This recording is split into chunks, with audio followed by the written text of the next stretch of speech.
The Beamer boys, man.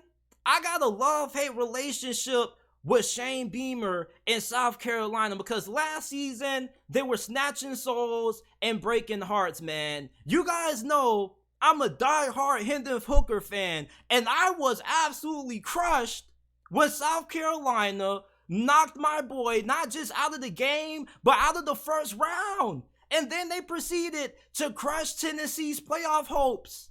And then what did they do the following week? They upset Clemson. Beamer ball. And once again, South Carolina overexceeds expectations. Last year when I had South Carolina winning 8 games, I had a lot of non-South Carolina fans coming at me saying, oh, JT, you tripping, you overrating this team, man. Like, they're going to win 7 games at best. And I tried to tell y'all, man, y'all better stop overlooking Shane Beamer. This dude is an incredible football coach. I don't know how the hell he's able to get South Carolina pulling off all these damn upsets, but this dude has the magic touch. And going into this season, he's going to have another tall task ahead of him. There were a lot of talented players who left South Carolina, some for the NFL, some guys like Jaheim Bell and Marshawn Lloyd departed for the transfer portal, and they only have 10 total players combined on both offense and defense who returned. That's amongst the bottom of the SEC in returning players. Now, their defense, you just have to pray on it. This defense was not good last year. They couldn't stop the run. They couldn't get off the field on third down. They couldn't get off the field in the red zone. But they were pretty good defending the pass. And I think that's going to be the strength of this South Carolina defense. Now, I think that this offense should be really good this season. Spencer Rattler is going into a second season in the South Carolina program. He was really shaky for the first half of the season, but the last couple of games of last year that South Carolina played, Spencer Rattler was playing at a really high level. 6 touchdowns against Tennessee.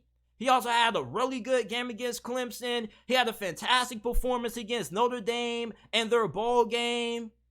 The only problem that I have with Spencer Rattler is that his decision making needs to improve and he needs to be more consistent. But if Spencer Rattler plays this season like the way he did the last couple of games of 2022, I definitely think that South Carolina is more than capable of being able to win at least 9 games. And when you look at their roster, I know their roster has a lot of concerns and a lot of question marks. Once again, we don't know if this offensive line is going to be good or not. We prayed to the football gods last year for this offensive line to be good, and the football gods didn't answer our prayers. So hopefully they come around this time and Spencer Rattler can have some legitimate protection out there. Now, I don't think the loss of Marshawn Lloyd is all that big because I don't think he was all that great last year. I still think he was trying to get back to form from that season-ending injury that he suffered not too long ago. He transferred to USC. They do have Juju McDowell, who I think could be in for a breakout season because he can do everything. He's really good catching the football out of the backfield. Not just that, but he's also really explosive with the ball in his hands. And they got a really good transfer out of the transfer portal from Division II, and his name is Mario Anderson, and this is probably my favorite pickup that South Carolina made in the transfer portal. He was transferring from a Division II school called Newberry College.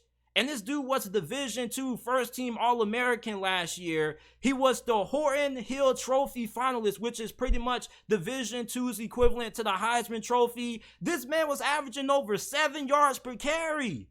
Do you know how impressive that is to do at any level? I don't care if you're playing NAIA, JUCO, D3, D4, D5. If you're averaging over 7 yards per carry on any level, you are a dog. You're him. This man had over 1,500 yards and 19 touchdowns. He was a man amongst boys in Division II, and he's going to South Carolina. Yeah, there's going to be a leg up in competition, but I expect this man to have a really impactful season for South Carolina this year.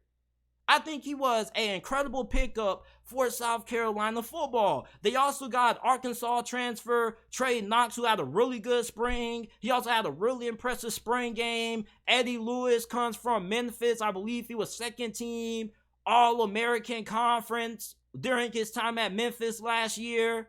So you're going to have some weapons in the passing game to pair alongside of Juice Wells.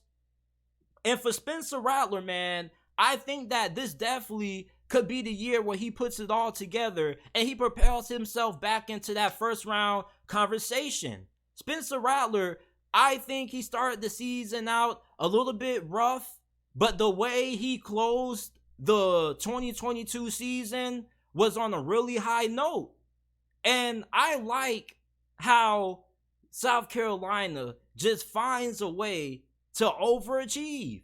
And I think it is fair to say, I know South Carolina fans probably don't like that, saying that you overachieved, but you kind of did. Your over-under win total last year was 6 wins. Before that, people thought that you weren't even going to be able to make it to a bowl game. And some way, somehow, South Carolina was able to find a way to overexceed expectations. And once again, Vegas isn't really all that high on South Carolina, and a lot of SEC fans aren't really all that high on South Carolina neither. Like, I was talking to a couple of my homies, they were like, man, you high on South Carolina, dog? Again, I was like, yeah, I told you. And it's ironic that the person who was pushing back against this happened to be a Florida fan.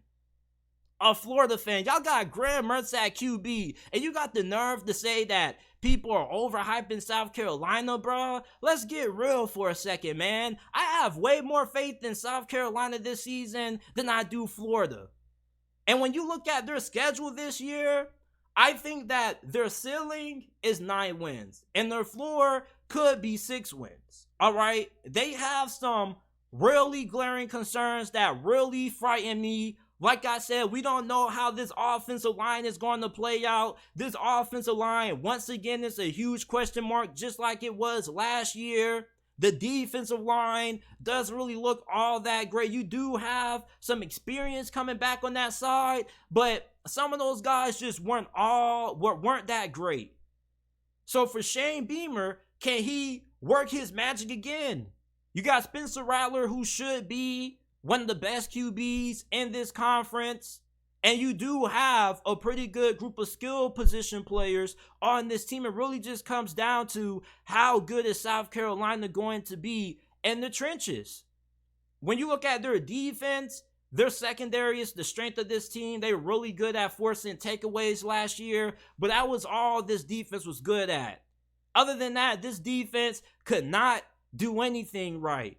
And I don't know if this defense is going to improve all that much this year. Hopefully it does.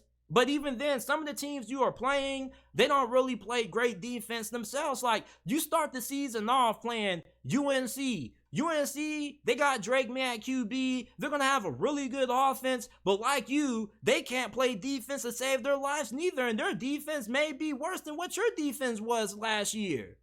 And then you play Georgia after you get done clobbering Furman, which we know that, let's just be honest, you're probably going to lose to Georgia. Although, you know, with Shane Beamer, you can't count out South Carolina in any game. And I already know the mantra in college football, any given Saturday. But you're playing on the road in Athens, Georgia, bruh. Not too many teams went on the road in that stadium. And then you got to play Mississippi State. You go on the road to play Tennessee, which you definitely could beat Tennessee again this year.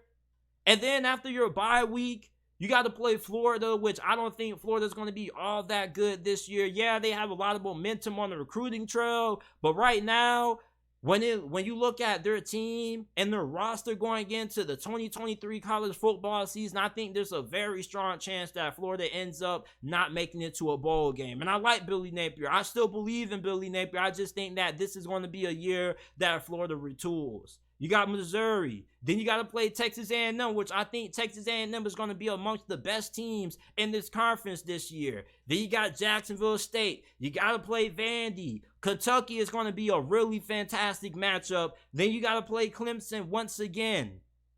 So My best case scenario for South Carolina this year is 9 wins, and my ceiling for this 10 or yeah, my ceiling for this team is 9 wins. Best case scenario, 9 wins. Worst case scenario, the floor is 6 wins. If this offensive line and defensive line doesn't improve, I think that South Carolina is drastically going to struggle this year, regardless of how well Spencer Rattler plays. Because in the SEC, if you don't have good play in the trenches, you're not going to go all that far. And I think that the offensive line held back this offense in a sense because they weren't really good at opening up lanes in the run game, and it didn't really give Spencer Rattler a lot of time to throw the football.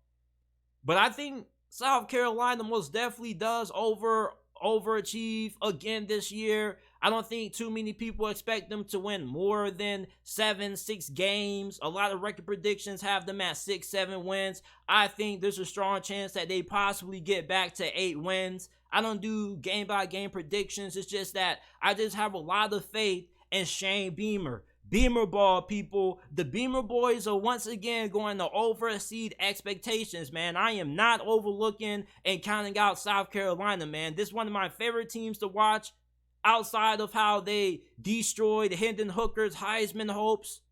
Because y'all know I'm a diehard Hendon Hooker fan. That's the only thing that hurt me watching South Carolina play is what they did to Hendon Hooker. But outside of that, I love watching South Carolina football. This is probably my second favorite team to watch behind the Miami Hurricanes. And this was the team I was rooting for when Miami was giving me nothing to root for when they were getting blown out by Duke. Duke, fam. But I think South Carolina most definitely going into year 3 under Shane Beamer, they're going to be able to overexceed expectations. The over-under win total right now is at 6, 6.5. I definitely feel like they should be able to surpass that this year. I think that there are a lot of games on this schedule that could go either way. They got a good chance of being able to beat North Carolina. We already know that that game with Mississippi State could go either way. I think they have a chance of being able to dethrone Tennessee depending on how well their secondary plays in that matchup. Same thing with Kentucky, maybe Clemson. So let me know how good you guys think South Carolina football is going to be in 2023.